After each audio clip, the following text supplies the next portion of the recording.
Hi, welcome to Roleplay Geeks. This is episode 4, March 16th, 2020. In this week's episode, we're going to talk a little bit about our favorite D&D character classes, our least favorite D&D character classes, and which character classes we've never really tried, but we'd like to. Check it out.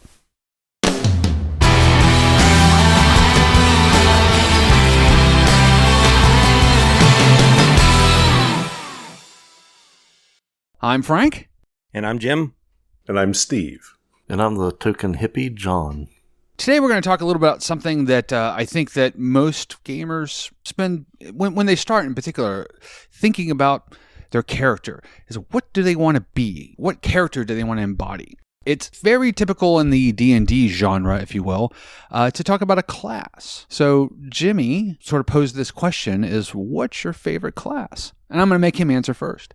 I thought a lot about this over the last week, and Cleric. I think it's probably not a cleric. It's probably a wizard or a warlock. Typically it would be a wizard, but recently I'm starting to enjoy the warlock class. Okay, so let's talk a little bit about that. Why, first? And what's the difference between the two in your head? I mean, as opposed to because Warlock is relatively new. Like, Warlock, when we all started with, I think, all started with the basic set, the red books and the blue books, and then went into advanced D&D. And I don't remember Warlock being in advanced D&D. Do you guys? No. It was not. Yeah. So that's a 4. I don't know. Steve, you've done more editions. When did that show up first? The Warlock. Warlock? I think that was either 2 or 3.5. Well, I don't even Maybe remember it 3. in 3 or 3.5. I remember its prominence in Well, 3.5 sucked 4, anyway. So.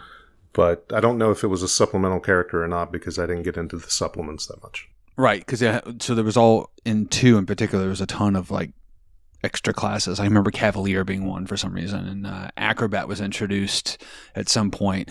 So there's sort of, and they've become other things within the 5th edition rules, but some of them did elevate to proper classes, like Warlock. Anyway, I interrupted you. Yeah, what were we talking about? Is it why do you like a Warlock as opposed to a Wizard? And why a Warlock or Wizard class as opposed to Cleric or Thief or whatever it may be?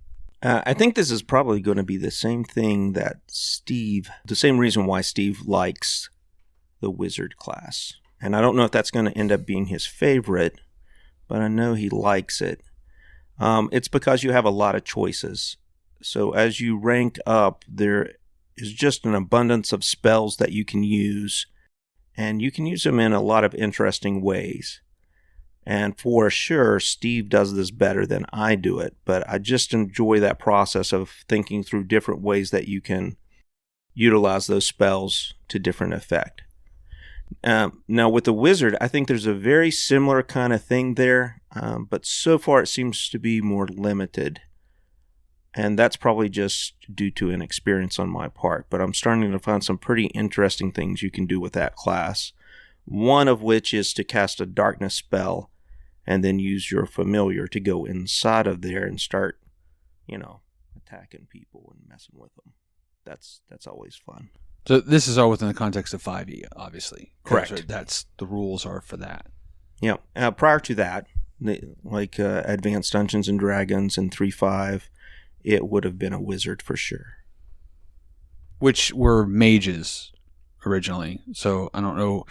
I know at some point there was a distinction between like wizard and warlock and mage and sorcerer and all those things. And that, since clearly this is not my favorite class, I've never really understood the differences and all that. Well, we'll leave that to Steve to explain because, I think he's memorized those classes. Perhaps all of those classes. It's been a while, though. Yeah. So what's yours? What's your favorite, Steve? Binder. Binder. What the heck is a binder? Yeah, that's I don't know that one. So a binder was one of those little classes that got added. And so 3.5 Pathfinder. And it's also the group I played with here in Morgantown, probably their least favorite class. I know that it is our DM's least favorite class when we played the Age of Worms campaign, because the binder was wonderful and ridiculous at the same time. Now, were you the reason why your game master did not like the class? Absolutely 100%. Okay, let's go back though. I don't even have a clue what a bind. I mean, is it a thief? Is it a magic user? Is it a cleric? I mean, I have no idea about a binder. Think about someone who is so in tune with the spirit world that they are able to summon and bind with vestiges of powerful dead beings. So you give up a piece of your soul for the day in order to let a little something in to you to grant you abilities. So every day, depending on how many vestiges you have access to, you can switch each day your kind of focus. So one day I could have more of a druidic focus or more of a wizard focus or more of a, spell sword focus, that kind of thing. And it gave a lot of variability, especially as you got up levels that you did not get with any of the other magic using classes except for maybe druid, which would be my second favorite right now. Okay, so let's bounce to John. And it could be either historically or right now, because I don't think I would not have guessed that in Steve's context, because I would have guessed something different historically, but clearly that's changed. For a long, long time, my favorite character class was Ranger. I really liked the kind of the little bit of druid, but also, just dual-wielding, arrow-firing badass. I just enjoyed that. I really liked the characters. They had a lot of neat little abilities depending on what version of D&D you played, but they were good characters, I thought. Good character class. I usually played them as a half-elf. But then more recently, I've gotten more into just playing rogue. I kind of like the sneaky little, pain-in-the-butt characters that, hey, that glitters and it's pretty. I'm going to take it while no one's looking. And I really kind of like that aspect of them. So they're kind of a fun character class to play, to tell the truth. So that's my current character class to go with usually. So a little background here. I think it's fair to say in all cases what we chose. There's lots of ways you can play D&D, and that's a great thing about role-playing is you can play it any way you want to. But a very popular way to play it for many people is a min-maxer. So basically they want to minimize the bad things and maximize the good things, and they want to know that they've efficiently created their characters so that they can do the most whatevers. And there's all sorts of debates online about, is this a good min-max approach, and is this a good build? Is that a good build? I think it's fair to say that none of us do that. Would you agree? I mean, I wouldn't say that we don't pay attention to what makes the most sense, but I think that the character classes we gravitate towards aren't necessarily because they're the most powerful or you can get the most bang for the buck. To an extent, so like with me, what I liked about the Ranger was you have that long distance attack and then of course dual wield up close. And I can get kind of something similar with Rogue in terms of still use a bow and then you get backstab. And backstab is wonderful because it has just awesome, damage potential, especially if you get a group, it kind of goes against the kind of name backstab, but feasibly, if you have, if I remember the rules correctly, if you have one of your compatriots, or at least the enemy you're attacking has an enemy combatant close by, you can get a backstab in at any point. You don't have to be hidden or whatever. And that makes it really pretty damaging. And I like that aspect of it. And then, of course, usually, as I said, when I go with half-elf, I think most of the half-elf ones still get a +1 to dexterity, which, of course, is a nice little ability for a rogue. But generally, we don't seem to do I'm just going to be a fighter or I'm going to be a berserker for the absolute maximum damage output. But, I think about, when Steve usually plays a wizard or something along of that ilk and stuff, here's Wonderwall. I think it's actually called Thunderwave or... Well, I mean, it's interesting that Steve's favorite character, I think, certainly tracks with what I would have guessed his favorite character class would have been for the reasons that Jimmy identified. Because early on, as we recounted in an earlier podcast, John and Steve and I basically cut our teeth on role-playing with D&D together. So we're almost there at almost day one. John was there at day one, I know, in my case.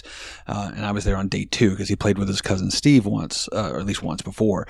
So Steve early on was trying to figure out how he can take what's in the rules and apply it with something else that's in the rules to make interesting new combinations. So I could see where a class like Binder would be very appealing to Steve because I want to adapt. I want to try this different way of doing things. And I can see that would be just core to your interests. And I can see where it wouldn't have anything necessarily to do with min-maxing. But is that true? True. And collateral damage is not high on his list. Concerns. I'm just saying, when I play with you, I'm very cognizant of where my character is standing in relation to the enemy. Things like the grease spell, for example, which is very effective in your hands for both us and the enemy. John's Wonder Wall, we'll start calling that spell Wonder Wall. Wonderful. Yeah, it's a thunder wave, right? Thunder wave. Yeah, that one's pretty effective. And I like to make sure that I'm not in between you and the enemy when we're playing. So yeah, you're a little dangerous. That's an interesting thing for you to bring up, because that was a complaint in one particular instance in the Age of Worms campaign, because one of the vestiges had access to deeper darkness. And I used it like squid ink. So depending on where we were, it really didn't matter. I had the feeling that if everyone was covered in deeper darkness, it was better than just, missing somebody.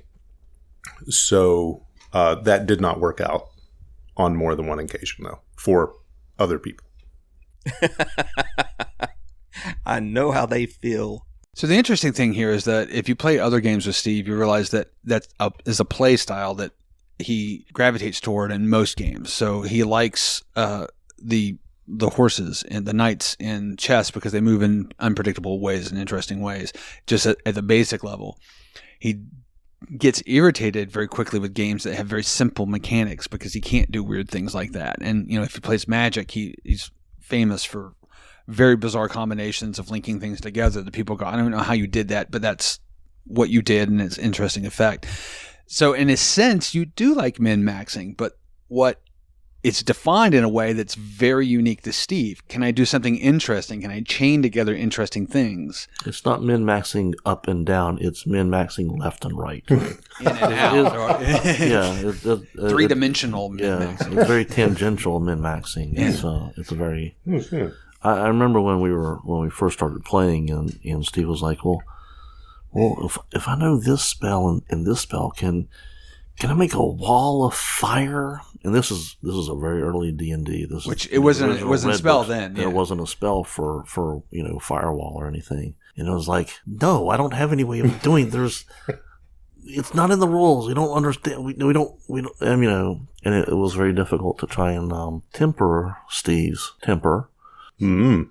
Or his base or instincts in this case of, you got to kind of go somewhat by the rules because we don't have any real, we were very new to it and stuff. I mean, heck, we played 5 times maybe, and we had no real, method of handling, well, what do you do about, kind of your own made up rules or modifying things or anything that would kind of add flavor to a game. We just didn't have that. I mean, I like the idea of it and stuff, but it was like, I don't know really how to handle it with, in the confines of the game of, okay, you've spread it out now. Do I reduce the damage or do I reduce the range and there was nothing in there to do that. That was always a concern about how to handle it. And as I said, when we were first starting out, we played maybe 4 or 5 times, and so it was kind of like, why are you doing this to me? And it was very, it was tough to try and GM that is what it amounted to and stuff. Now later on, I'd be like, I'd love him to do that. That's perfectly fine because I think it's really kind of fun.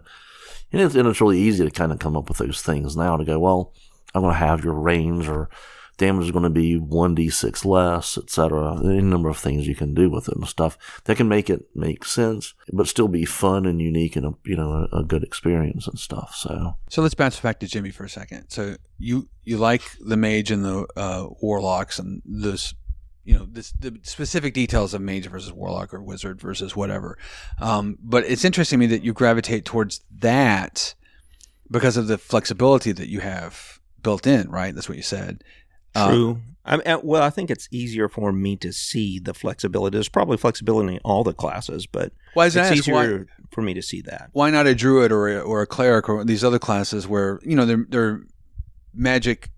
They can tap into magic and they have their own degree of flexibility, but it's different. So I'm just curious, what made you think that way? And I think you just answered it, which is you can see the field of possibility. It's easier for me to see that. Yeah. Did I fall asleep over here? Very likely. Did we talk about what your favorite class No, was? I didn't. I actually, on purpose, have been avoiding that. Just because, mine's boring. And the reason is because when I started, like I said, with John at 11 or 12 or whatever the heck it is. And that... Frank always played human fighters. Well, Rangers specifically. Rangers always been my favorite. Well, in the beginning, though, we didn't have that. No, we didn't. So It was a fighter. Actually, my very first character was a dwarven fighter. But and the reason was, I remember this conversation very, very clearly, but you may not, is when we were making characters, your cousin Steve had said that you should be a dwarven fighter with a crossbow and a sword and a shield because that would be the best choice. And then you told me, so you thought that would be the best choice for me. So my first character was a dwarf with a crossbow, a shield, and a short sword, I think. And then I think the next campaign we did, I decided I wanted to be human. I don't remember why, but I did. And then I almost always play humans, almost always. We didn't talk about races. That's part of it in my head. And I always play some form of fighter, and it's almost always ranger or fighter, one or the other. It's because I'm not terribly creative is what it is. I'm really not creative, and I can wrap my head around what that is. That's what it boils down to. And I know what my role is. Having said that, I don't play very much in the last 15 years because I've tended to run the D&D campaigns, not playing in them. This is data that's true for the first 20 odd years of my life, and maybe less so now. I don't know. I don't get to play. So I haven't thought it through, really. We actually might have to do a D&D campaign just so you can play and then see what you do. Well, and it'll still be vanilla human fighter. Well, here's the thing: is that what I find for me, what it's about is about the character, and I actually do try to play varied characters, and by that I mean the personality.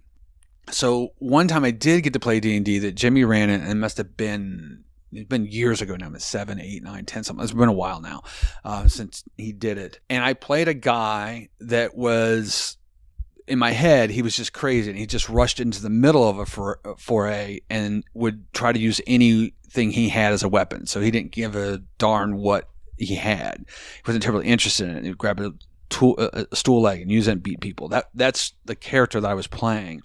And fighter fit that best. I remember that. What the mechanics of that character, what the class mechanics didn't matter a whole heck of a lot to me because that's what I was wanting to play.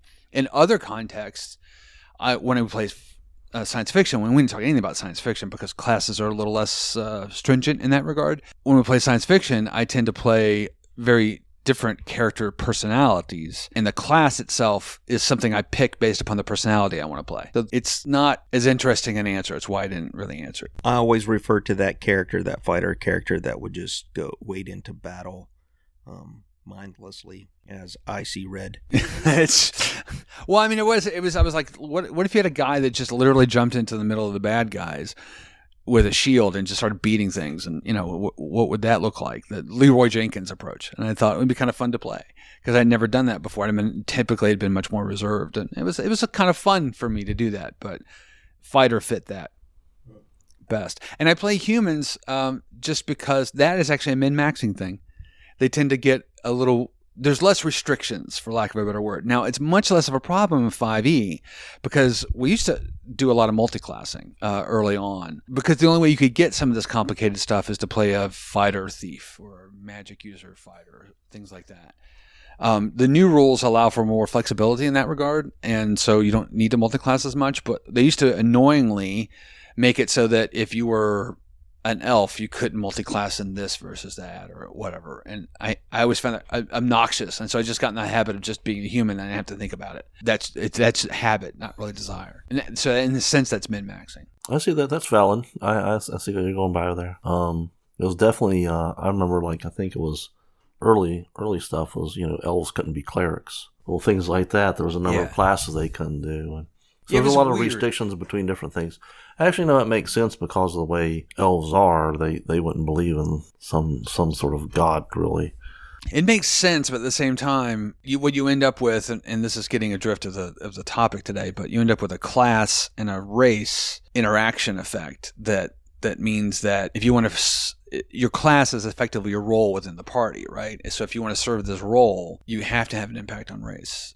You have to, it limits what you can do. And so you may go, this is how I envision myself within the party. And therefore you have to pick these things, which is always annoying because it's like, well, I don't want to do that or be that restrictive.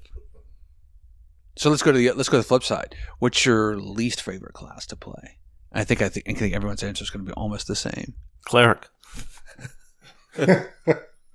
Cleric. I'm sorry, I'm just staring. Maybe monk, but probably cleric. What's yours, Steve? Well, I played a cleric and I quite liked it. So, natty-da. John needs one. So, He's but what's sucking it down now? throat lozenges like nobody's business over there. It's cleric food. Yeah. It's like Lambus biscuits. It's cool. Yeah. So, anything I think like a cavalier or a barbarian or a fighter. Yeah, I've never seen you play a fighter, not once. Yeah. Well, I've never seen it. I'm not the saying it. first time. Well, again, I think so. The first time you played, that doesn't really count because we were like, "This is what you're going to do," right. And that isn't necessarily reflective of all your choices. Now, the closest thing I've played to a fighter was Psionics in 3rd edition, and I played a psychic warrior, and so mainly because that was like a fancy mental spell sword. Right. So I got my magic and my sword. I just have to say, generally, for at least 15 years of Steve's life that he's played. You all right over there? No, I'm dying here. All of Steve's characters were clones of Raistlin from the Dragonlance series. To a greater or lesser extent, yeah. Yes. Greater. Yeah. I still have my original, the first time that I transferred him over to a new sheet of paper in 8th, 9th grade. I still have that at home in a box. So, yeah. Well, some of my choice came down to enjoying a book series because the first fantasy book I read, and this is largely considered to be not a very good book, because it is more or less a direct copy of The Hobbit, but The Sword of Shannara was the first fantasy book I ever read. God, I hate those books. Oh. Yeah. Well, I mean, I reread them about a year ago. Reread at least one of them about a year ago, and it's not a great book. But when you're 11, it's amazing. It was really amazing because that was the first interaction I got with fantasy, and I fell in love with the character of Minion Lee, and he was a fighter, a human fighter, and I just really liked his entire character through the entire thing, and so that informed a lot of my decision making early on too. So it's easy enough to do. Speaking of that, I wanted to kind of say there was that, media that is, kind of books or movies or whatever, it's kind of really inspired you to play a character or whatever. I think like that was, for me, was one of the greatest movies ever made that had any sort of fantasy thing. For the Ranger kind of spiel was, Willow. Right. God, I hate you.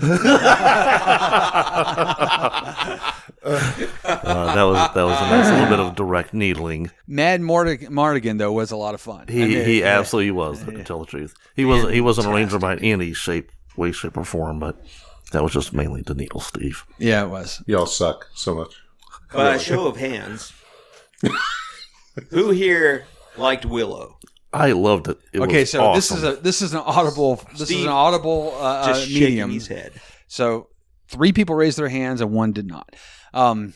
Okay, so my least favorite class, just to round it out, because you said cleric, right, James? Cleric. Yeah. Yeah, probably a cleric. Though I might amend that to be monk. Right. Probably monk. Well, it's kind of interesting, I think, that because of the history we have, the long number of years, that we've sort of gravitated to certain ways, and some of it's been rules-based. So I always hated clerics because you couldn't use anything but blunt weapons in the first edition of D&D, and I hated that restriction.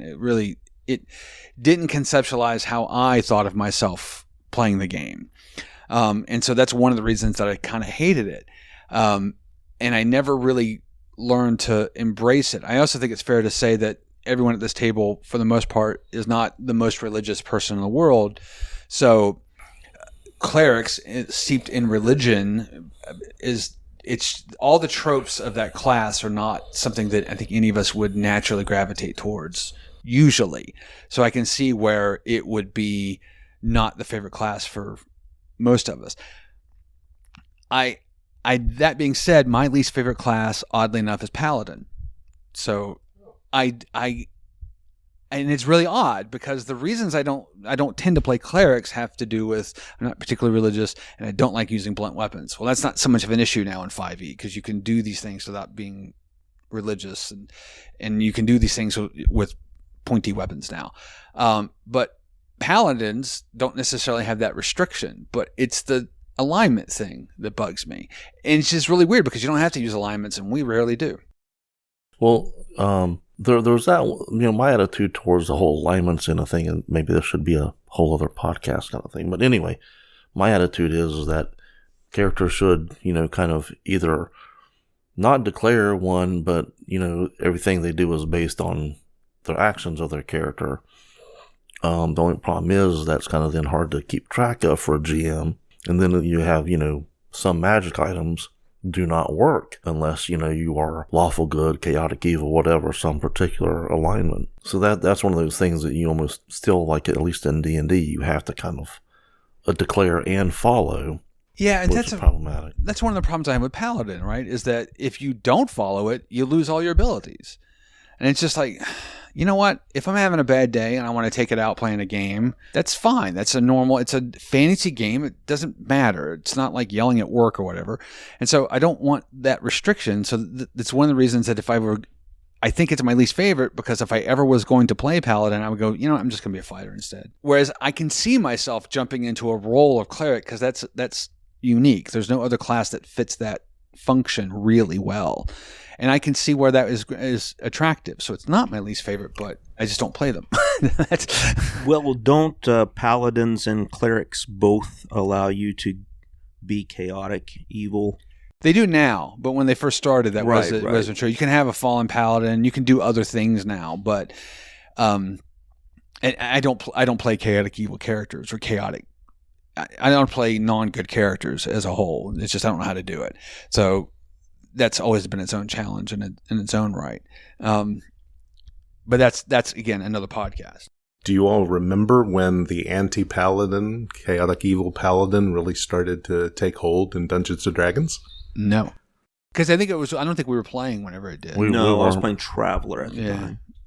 I think we'd moved on to other systems. Figure. Lord Soth in Dragonlance, who was a fallen paladin, and so there's a really awesome painting. I think the guy's name was Parkinson. Somebody can correct me later, but it was called Lord Soth's Ride, and it's just this fantastic image of the anti-paladin on his black horse. And I remember when that happened in Dragonlance, and then it had to be around that time or soon after that they started introducing rules for that kind of thing. Actually, I have to. I'm going to change my answer. You can't do that. Sure you can. No, you can't. Yeah, it's America right now. Well, he gets the negative to his next roll if he does, but sure. I thought we were in West Virginia. We get an attack of opportunity. Yeah, we go. I've been attacked. I'd have to probably say wizard to tell the truth. It's true, you never do that.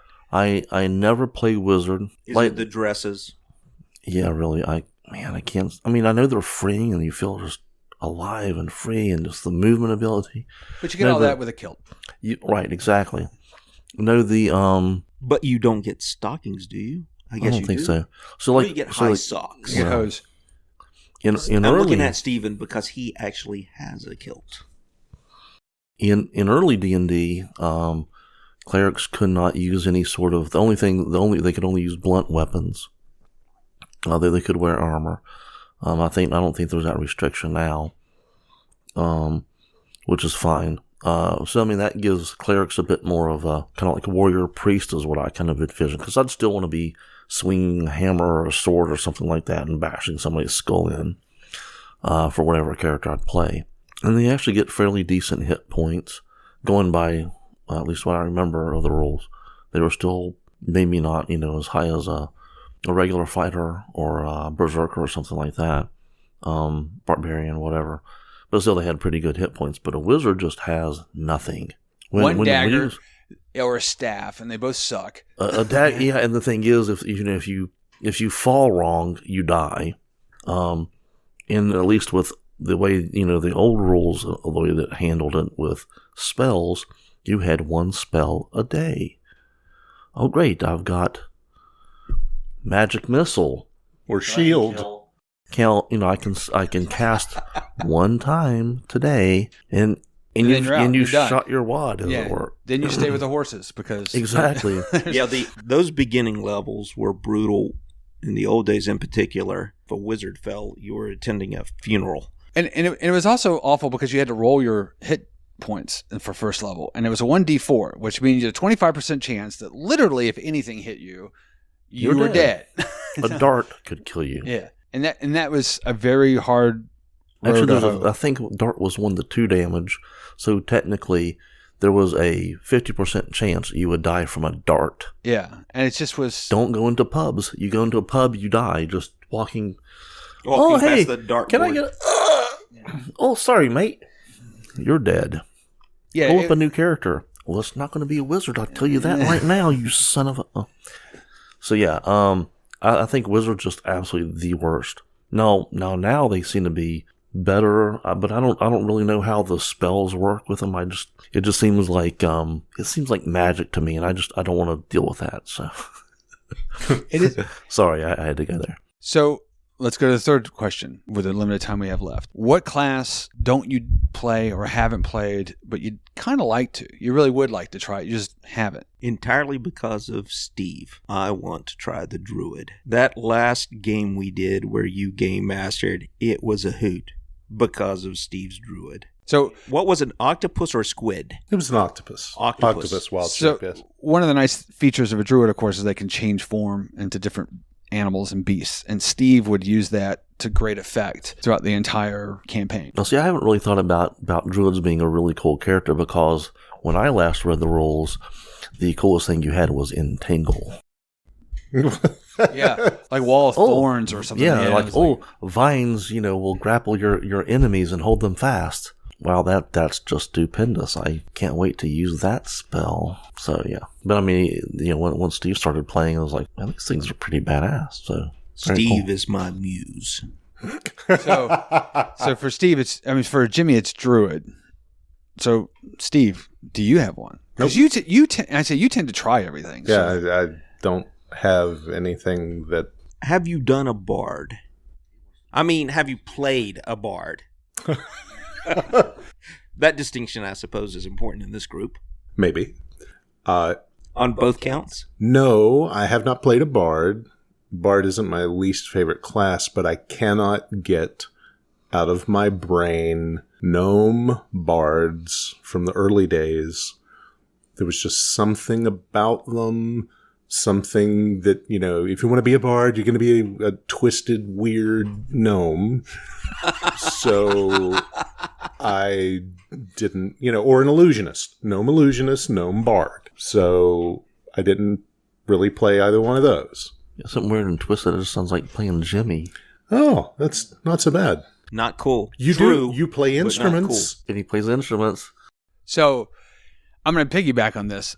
The class that I'd most like to play that I've never played is bard. Because I know why I don't play them. I don't feel I have the confidence to do it. But and it has a stereotype, right, that you expect bards to behave a certain way, and it's not how I tend to play. So that's a challenge for me. But I love the general idea of a bard. That's kind of a rogue, kind of a fighter, kind of a magic user. I like that idea a lot.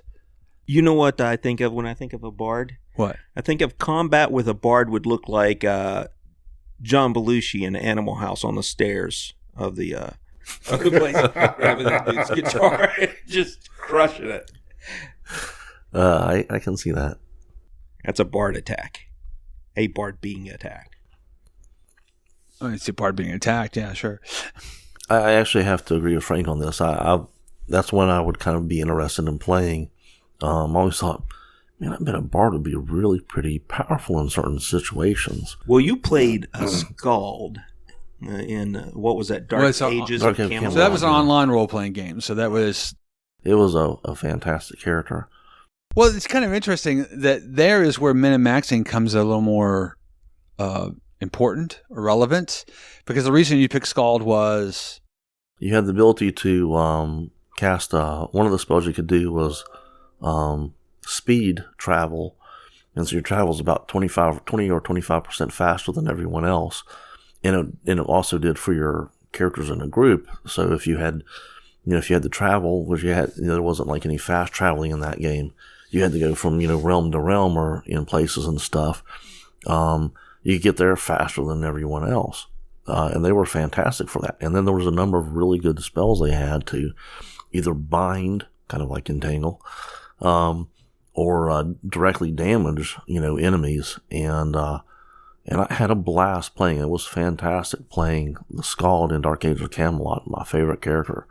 But I always wanted to play Bard. I thought that'd be really fun, and really have a pretty powerful kind of set of varied abilities. But that was definitely one of those things that I kind of think min-max is Bard. Yeah, I see that. There's the ability, you've got a little bit of rogue skills. You also have a bit of fighter skills, and then there's a little bit of magic as well. And so for me, that kind of, for a long time, I had the attitude of, man, Bard would just kind of encapsulate jack of all trades perfectly, of being able to do almost any kind of work, any situation to some extent, maybe not the best, but being able to kind of be thrown in the deep end and just still get out of it.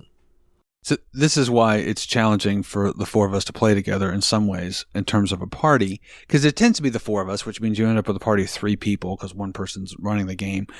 And we really should invite other people in, because John and I like to play Rangers or Fighters, and we really wish we could play Bard. We have the exact same answer. It's not a big shock as long as we run each other. But again, the point is that we gravitate towards the same spectrums, if you will.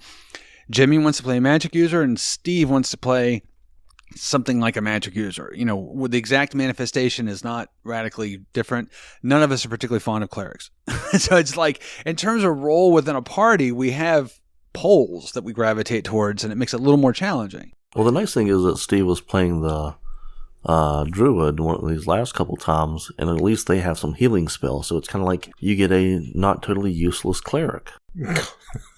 I mean, I'm not saying that really clerics are that bad and stuff. I think you could actually probably do some fun stuff with it. But again, like Frank said earlier, none of us are particularly religious to the point of being going, yeah, I would have an issue with kind of my character being, this kind of devout, following some, moldy Uber old, being. some, moldy, crusty, being for whatever, to do whatever. And it make any sense. It just doesn't really kind of, fit in my wheelhouse in that particular way. So I'm just going to say that, and I want to save part of this for another episode, but I played a paladin that I loved, and he was a halfling paladin.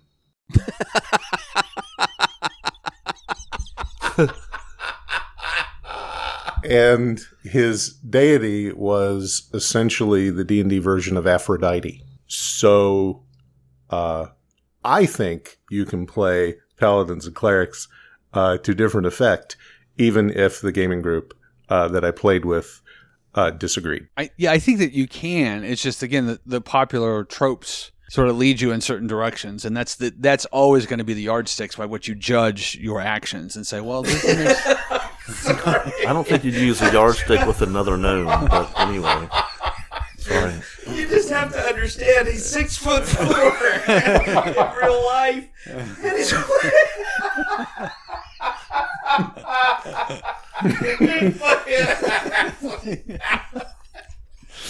oh Lord! I love that character. It would be a hoot to dual class a halfling bard paladin who's goddess is an Aphrodite version. It was Was awesome. she like a gnome Aphrodite? No, she was like big sexy. She was like, yeah. A human Aphrodite? Yeah. Oh, okay. Yeah, it was yeah, she's pretty much a goddess of sex. Not really fertility so much, even though that was often a byproduct. So, yeah. All right. Well, I'm not sure where else to go from there. And that's all for episode number 4. Head on over to our current website at roleplaygeeks.buzzsprout.com for a list of all the places you can find us, including Apple Podcasts, Spotify, and Podcaster, to name a few, along with links to our social media channels. You can also find us on our YouTube channel, aptly named Roleplay Geeks.